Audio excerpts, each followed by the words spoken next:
다 함께 성경 보겠습니다. 오늘 우리에게 주시는 말씀은 신약성경 요한복음 12장 12절에서 19절 말씀입니다. 그 이튿날에는 명절에 온 큰 무리가 예수께서 예루살렘으로 오신다는 것을 듣고 종려나무 가지를 가지고 맞으러 나가 외치되 호산나 찬송하리로다 주의 이름으로 오시느니 곧 이스라엘의 왕이시여 하더라. 예수는 한 어린 나귀를 보고 타시니 이는 기록된 바 시온 따라 두려워하지 말라. 보라 너의 왕이 나귀 새끼 타고 오신다 함과 같더라. 제자들은 처음에 이 일을 깨닫지 못하였다가 예수께서 영광을 얻으신 후에야 이것이 예수께 대하여 기록된 것임과 사람들이 예수께 이같이 한 것임이 생각났더라. 나사로를 무덤에 불러내어 죽은 자 가운데서 살리실 때에 함께 있던 무리가 증언한지라. 이에 무리가 예수를 맞음은 이 표적 행하심을 들었음이로라. 바리새인들이 서로 말하되 볼지어다 너희 하는 일이 쓸데없다. 보라 온 세상이 그를 따르는도다 하니라. 아멘. 사순절 예수님의 공생의 6번째 설교 시간입니다. 사순절 기간 우리는 예수님의 고난을 묵상하며 보내고 있습니다. 우리가 묵상하는 예수님의 십자가의 고난, 그 골고다 언덕이 시작되는 곳이 오늘 본문에 나오는 예루살렘입니다. 이 예루살렘은 예수님의 공생의 기간 중에 가장 아름답고 화려한 순간이 이루어지는 장소이기도 합니다. 그 장면은 예수님의 예루살렘 입성에서 시작됩니다. 마치 전쟁에서 승리하고 돌아오는 장군을 위해 열리는 개선식을 연상하게 합니다. 많은 군중들이 종려나무 가지를 흔들면서 주님을 향해 환호하고 춤추면서 찬송으로 예수님을 맞이합니다. 호산나 찬송하리로다 주의 이름으로 오시는 이여 곧 이스라엘의 왕이시여. 저는 작은 목소리로 이렇게 말했지만 당시 그곳에서 예수님을 맞이하는 많은 군중들은 춤을 추면서 큰 소리로 호산나 호산나 하면서 외쳤을 것입니다. 예루살렘의 수많은 군중들의 환호와 찬송은 예루살렘에 입성하는 예수님을 가장 아름답고 또 화려하게 만들었습니다. 하지만 그들의 환호와 찬송은 얼마 지나지 않아 십자가에 못 박기라는 외침으로 바뀌게 됩니다. 없이 하소서 없이 하소서 그를 십자가에 못 박으소서. 그들의 외침은 예수님을 가장 고통스럽고 가장 비참하게 만드는 외침이 되었습니다. 예수님을 격렬하게 지지하고 환영했던 자들이 갑자기 더욱더 강렬하게 죽이라고 외치는 자들이 된 것입니다. 그들의 마음이 변한 이유가 무엇일까요? 그들의 외침이 변한 이유가 무엇일까요? 그것은 그들이 기대했던 구원자 예수님과 하나님께서 보내신 구원자 예수님 사이에 큰 차이가 있었기 때문입니다. 이 차이는 느껴지지도 깨닫지도 못할 만큼 작은 차이처럼 보입니다. 하지만 믿음의 방향과 중심을 결정하는 가장 중요한 차이가 됩니다. 우리도 느끼지도 깨닫지도 못하는 사이에 이 예루살렘의 군중들처럼 어느 때는 주님을 향해 환호하고 찬송하지만 뒤돌아서서 주님께 실망하여서 원망하고 불신하는 모습으로 신앙생활하지 않습니까? 왜 예수님을 믿는 믿음은 같은데 이런 양가적인 모습이 우리 안에 있는 것일까요? 그것은 우리의 믿음의 방향과 중심이 잘못되어 있기 때문입니다.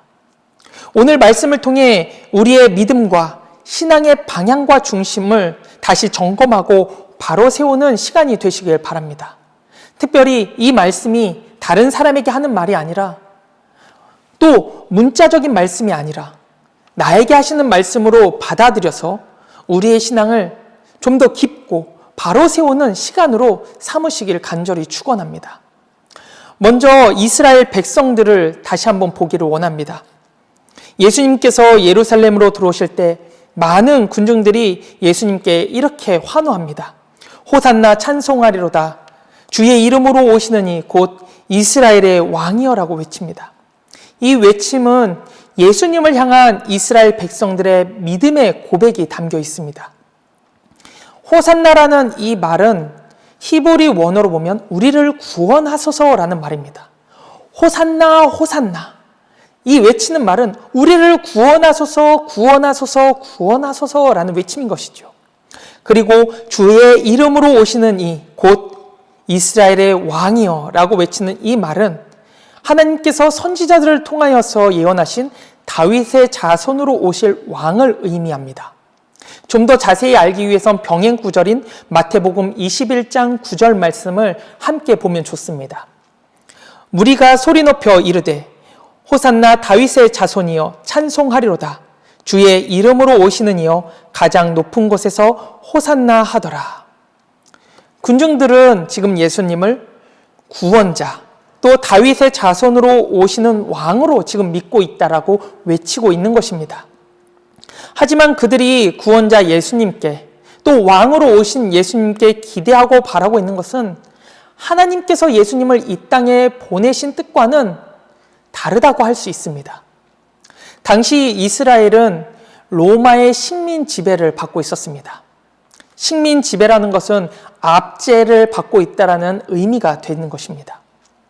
그렇기 때문에 군중들이 기대하고 바라고 소망하고 있는 구원자, 메시아, 새로운 왕은 이 로마의 압제에서 우리를 해방시켜주고 또 다윗과 같이 강성한 나라로 다시 세워줄 구원자를 바라고 있었던 것입니다.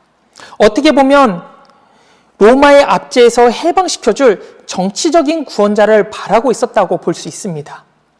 그들은 예수님께서 행하신 이적과 기적을 듣고 로마의 압제에서 해방시켜줄 구원자로서 예수님을 믿었던 것입니다.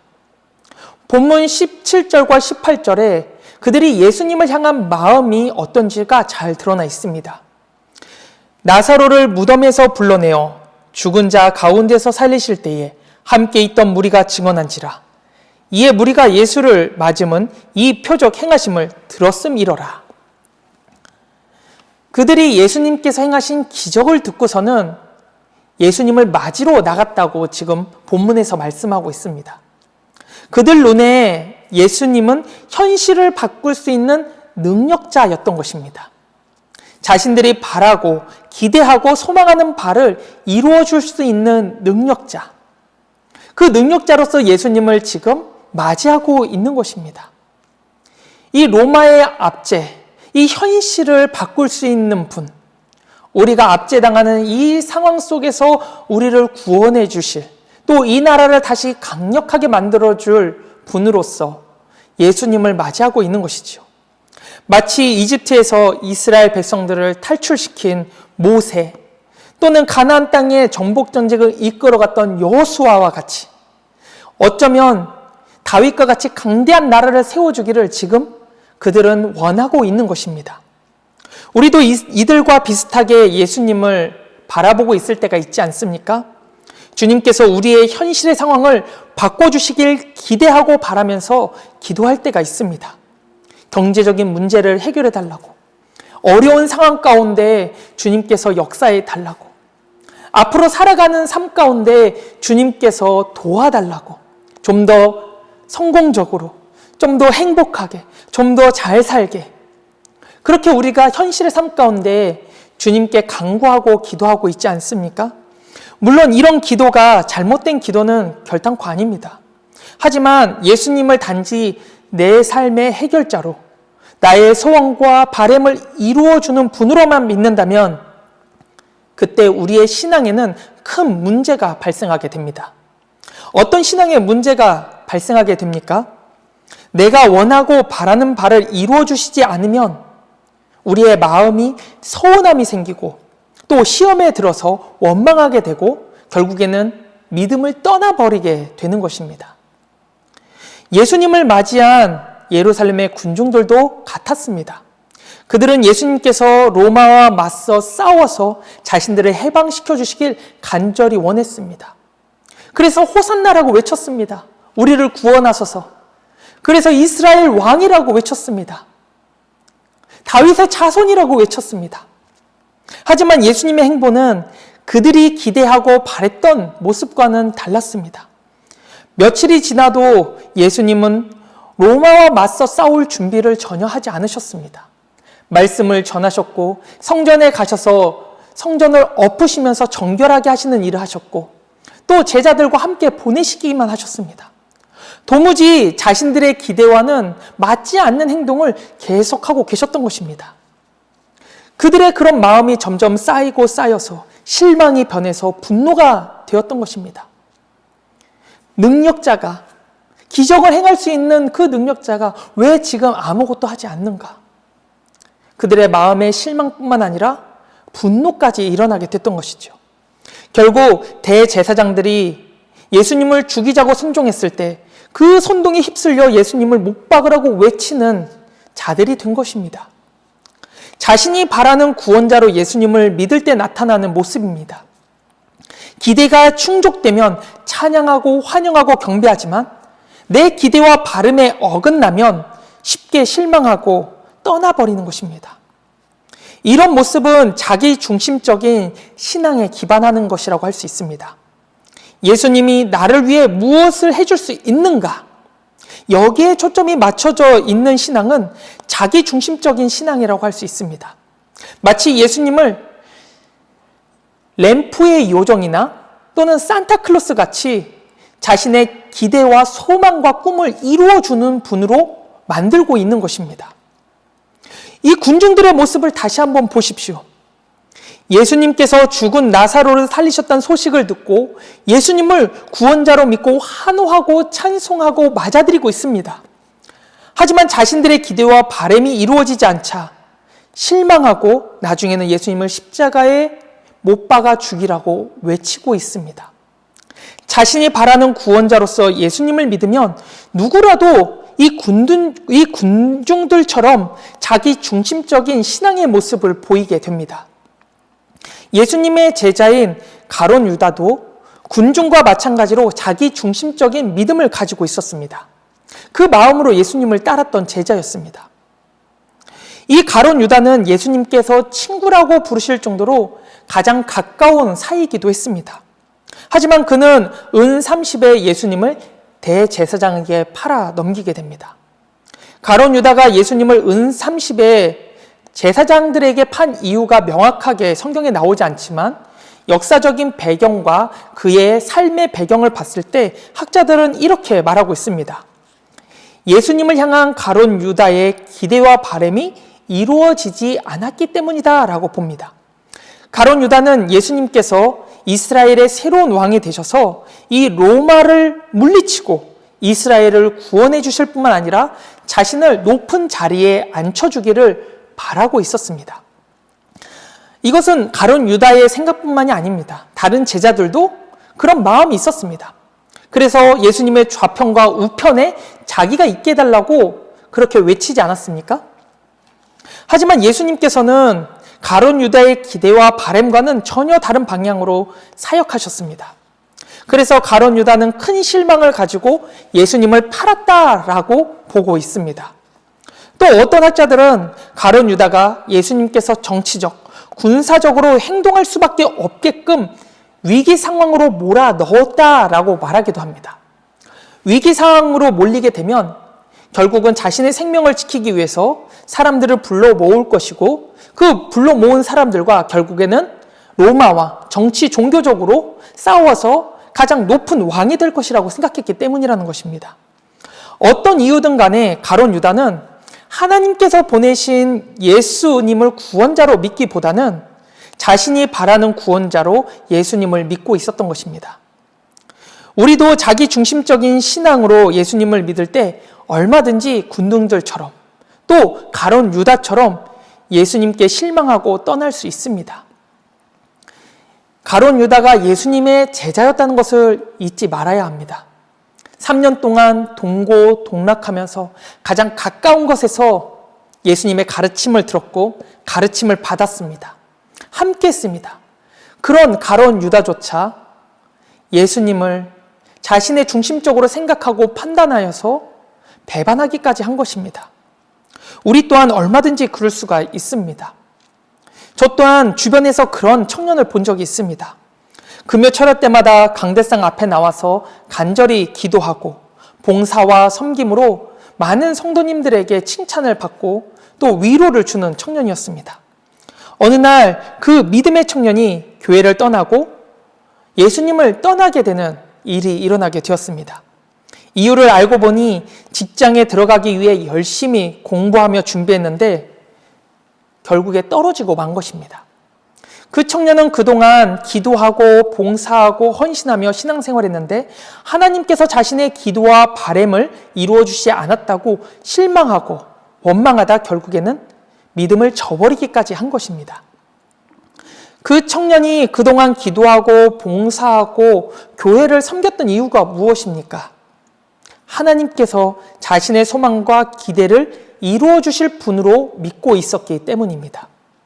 이런 소망과 기대가 무너지자 결국에는 예수님을 원망하고 떠날 수밖에 없게 되는 것이죠. 이런 경우가 우리 주변에 얼마나 많은지 모릅니다.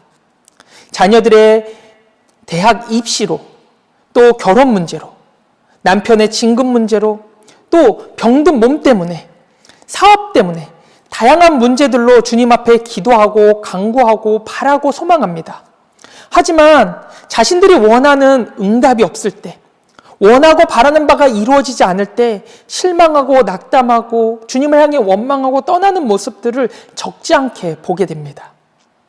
우리가 예수님을 믿고 따르는 목적이 무엇입니까? 우리의 현실적인 문제와 소망과 바램을 이루어 주시는 분이시기 때문에 예수님을 믿고 있는 것입니까? 아니면 우리를 죄에서 구원하시기 위해 십자가에 죽으시고 부활하신 그 예수님을 믿고 따르는 것입니까? 우리는 스스로가 잘 알고 있습니다. 우리가 믿는 예수님은 나를 위해 십자가에서 죽으시고 부활하신 분이라는 것을 고백합니다. 하지만 우리의 마음과 행동은 어떻습니까? 나의 기대와 소망과 바램과 현실의 문제를 해결시켜주는 분으로서 예수님을 더 믿고 있는 건 아닌지 우리의 모습을 점검해 보아야 합니다. 우리의 믿음을 점검해 보아야 합니다. 다시 말하면 내가 바라는 예수님을 믿는 것이 아니라 하나님께서 보내신 예수님을 믿는 것이 기독교의 진리입니다. 우리는 그 예수님을 믿을 때 우리의 믿음의 방향과 중심이 바로 서게 됩니다. 예수님께서 예루살렘에 입성하신 모습을 보시길 바랍니다. 예수님께서 예루살렘에 입성하실 때 군중들의 기대와 다르게 나귀 새끼를 타고 들어오십니다. 백성들이 기대하는 구원자로 오셨다면 말을 타고 오셔야만 했습니다. 하지만 그렇지 않으셨습니다. 나귀를 타고 오셨습니다. 그것도 나귀 새끼를 타고 오셨습니다. 왜 예수님께서는 굳이 나귀 새끼를 타고 예루살렘을 입성하신 것입니까? 백성들이 기대하는 구원자, 왕으로 이 땅에 오신 것이 아니라 하나님의 뜻을 이루기 위해 오셨다는 것을 드러내고 있는 것입니다. 구약에 예언하고 있는 메시아는 하나님의 뜻을 이루기 위해 오신 분이라는 것을 보여주기 위한 것이지요. 그래서 스가랴 9장 9절에 말하고 있는 그 예언된 모습 그대로 오신 것입니다. 말씀을 보면 이렇습니다. 시온에 따라 크게 기뻐할지어다. 보라, 내 왕이 내게 임하시리니 그는 공의로우시며 구원을 베푸시며 겸손하여 나귀를 타시나니 나귀의 작은 것 곧 나귀 새끼니라. 스가랴의 예언은 백성들이 기대하는 메시아 모습, 즉 구원자의 모습과는 거리가 멉니다. 백성들은 로마의 압제에서 해방시켜줄 강력한 구원자, 다윗의 왕국을 다시 세워줄 강력한 왕을 원하고 있습니다. 하지만 예수님께서는 나귀를 타고 오심으로 하나님께서 보내실 구원자, 예언된 구원자가 백성들이 원하는 그런 모습이 아니라 하나님의 뜻대로 오시는 분이시라는 것을 보여주고 있는 것입니다. 예수님은 세상 사람들이 원하는 것을 이루어 주시기 위해서 이 땅에 오신 것이 아닙니다. 하나님의 뜻을 이루기 위해 이 땅에 오신 것입니다. 우리는 때론 지금 눈앞에 닥친 문제를 해결해주는 즉각적인 구원자 예수님을 기대할 때가 많습니다. 하지만 예수님은 보다 깊은 문제, 죄의 문제, 죽음의 문제, 하나님과 단절이라는 본질적인 문제를 해결하시기 위해 이 땅에 오신 것입니다. 예수님은 우리의 일시적인 상황보다 우리의 영혼을 살리는 일에 더 많은 관심을 가지고 계십니다. 그래서 예루살렘에 들어오셨고 십자가를 지셨습니다. 그리고 이것이 하나님께서 보내신 예수님의 모습입니다. 그래서 예수님께서는 원망과 조롱을 당하면서도 묵묵하게 십자가를 지고 골고다 언덕을 올라가셨습니다. 그것이 우리에게 지금 필요한 일이었기 때문입니다. 군중들이 자신들의 기대와 달라 예수님께 등을 돌렸지만 예수님께서는 그들을 향해 십자가에서 기도하셨습니다. 하나님께서 보내신 예수님은 우리가 원하지 않아도, 우리가 기대하지 않아도 우리를 살리시기 위해서 반드시 오셔야만 됐고 십자가를 지셔야만 했던 것입니다. 하나님께서 보내신 예수님을 믿는 것은 내가 원하는 바, 내가 뜻하는 바, 내가 기대하는 바를 이루시는 것이 아니라 하나님의 뜻을 이 세상 가운데, 우리의 가운데, 우리의 영혼 가운데, 삶 가운데 이루기 위해 오신 것입니다. 그렇기 때문에 우리의 믿음, 신앙의 중심은 내가 아니라 예수님이 되어야 합니다. 내가 기대하고 바라고 소망하는 바를 이루어주는 예수님을 믿는 것은 신앙의 중심에 내가 있는 것을 의미합니다. 마치 예루살렘의 군중들과 같습니다. 군중들은 예수님께 원하는 바가 있었습니다. 그것은 자기 중심적인 신앙의 모습인 것입니다. 하지만 진정한 믿음은 예수님이 중심이 되는 신앙의 삶을 살아야 하는 것입니다. 우리의 믿음과 신앙의 중심은 내가 아니라 예수님이 되어야 합니다. 그때 우리의 신앙의 태도가 달라지게 됩니다. 아일랜드 출신의 선교사 에이미 카마이클 선교사라는 분이 계십니다. 이분은 인도 선교의 가장 빛나는 인물 중에 한 분입니다.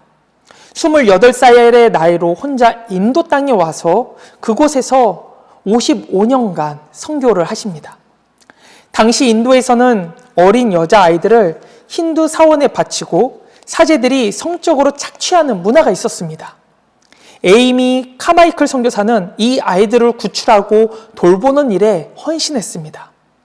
그는 55년 동안 인도에서 선교하면서 단 한 번도 고향으로 돌아가지 않았습니다. 그 아이들을 돌보고 그들을 양육하고 복음을 전하는 데 헌신했습니다. 그렇다고 그 선교사님의 삶이 평안하고 행복하고 풍족했냐? 그렇지 않았습니다. 불의의 사고로 척추가 손상되어 거동하기 어려워지면서 침대에서 수십 년을 보내야 했습니다. 만약 선교하러 왔는데 나의 몸이 망가져서 불구가 되었다면 하나님을 향해 우리는 어떻게 기도하겠습니까? 솔직한 저의 심정으로 저는 원망했을 것 같습니다. 이런 마음은 제 믿음, 제 신앙의 중심이 예수 그리스도가 아니라 제가 중심이 되기 때문입니다. 내가 원하고 바라는 예수님, 그분은 나의 삶 가운데 이런 고통을 주면 안 되는데 왜 나에게 이런 고통을 주냐며 원망하는 모습이 제 안에 있을 것 같습니다. 하지만 이 선교사님은 달랐습니다. 그는 수십 년을 침대에서 보내면서 30권 이상의 책과 시집, 묵상글을 집필했습니다. 그의 책과 시집과 묵상집은 전 세계의 모든 사람들에게 선교에 대한 도전과 믿음의 메시지를 전해 주었습니다. 그의 유명한 말 중에 이런 말이 있습니다. 예수님이 전부시라면 다른 것은 없어도 괜찮다. 예수님이 그의 신앙과 삶의 중심에 있었기에 나오는 말이고 태도인 것입니다. 이분의 이 태도와 말의 모습, 군중들과 가룟 유다와 대비되지 않습니까? 우리가 닮아가고 우리가 보여야 할 신앙의 모습과 태도가 바로 이런 모습입니다. 나의 삶, 나의 환경이 조금은 어렵고 힘들고 괴로워도 그 가운데 주님의 손길과 도우심이 없다 하더라도 끝까지 주님 한 분만으로 만족하고 기뻐하고 또 믿음과 신뢰를 잃어버리지 않는 그 믿음의 태도, 그것이 예수님을 중심에 모시고 살아가는 성도의 모습인 것입니다. 사랑하는 성도 여러분, 우리는 지금 내가 바라는 예수님을 믿고 따르고 있습니까? 아니면 하나님께서 보내신 예수님을 믿고 따르고 있습니까? 우리가 하나님께서 보내신 예수님을 믿고 따를 때 이 에이미 카마이클 선교사님처럼 하나님을 향한 그 신뢰를 잃어버리지 않게 되는 것입니다. 신앙의 본질은 내 뜻을 이루는 것에 있는 것이 아닙니다. 신앙의 본질은 하나님의 뜻을 신뢰하고 따르는 것입니다. 우리의 믿음의 방향과 중심이 자기가 되면은 내 뜻을 이루는 신앙생활을 하게 됩니다. 우리의 믿음과 방향과 중심이 자기가 아니라 예수 그리스도가 될 때 하나님의 뜻을 이루는 신앙의 삶을 살아가게 되는 것입니다. 예수님은 지금도 나귀를 타고 우리 안에 들어오고 계십니다. 화려하거나 강하거나 하지 않습니다. 오히려 겸손하게, 조용하게, 그러나 확실하게 우리를 향해서 오십니다. 그리고 우리에게 이렇게 물으실 것입니다. 너는 나를 따를 준비가 되어 있느냐? 우리가 주님을 따를 준비가 되어 있다는 것은 하나님께서 보내신 예수님을 믿고 있다는 것입니다. 예수님이 중심이 되는 믿음으로 신앙생활을 하고 있을 때 예수님을 쫓아 그 십자가의 길을 걸어갈 수가 있는 것입니다. 하지만 내가 중심이 되는 신앙생활을 하게 되면 내가 원하는 바를 이루어야 되기 때문에 십자가의 길을 걸어갈 수 없습니다. 외면하게 되는 것입니다. 우리는 어떻게 신앙생활을 해야 합니까? 이 양가적인 마음을 가지고 믿음을 가지고 신앙생활을 해야 될까요? 어떨 때는 군중들처럼 주님을 향해 환호하고 찬양하고 경배하다가 내 기대에 미치지 못하면 주님을 향해 원망하고 등 돌리는 그런 신앙생활의 모습을 해야 할까요? 아니면 주님께 온전히 중심을 두고 주님만을 따라가는 신앙생활을 해야 될까요? 주님이 중심이 되는 신앙생활을 할 때 우리는 주님을 따를 준비가 되게 됩니다. 지금 성도 여러분께서는 주님을 따라 걸어갈 준비가 되어 계십니까? 만약 그렇지 않다면 주님을 온전히 다시 한번 만나시길 바랍니다.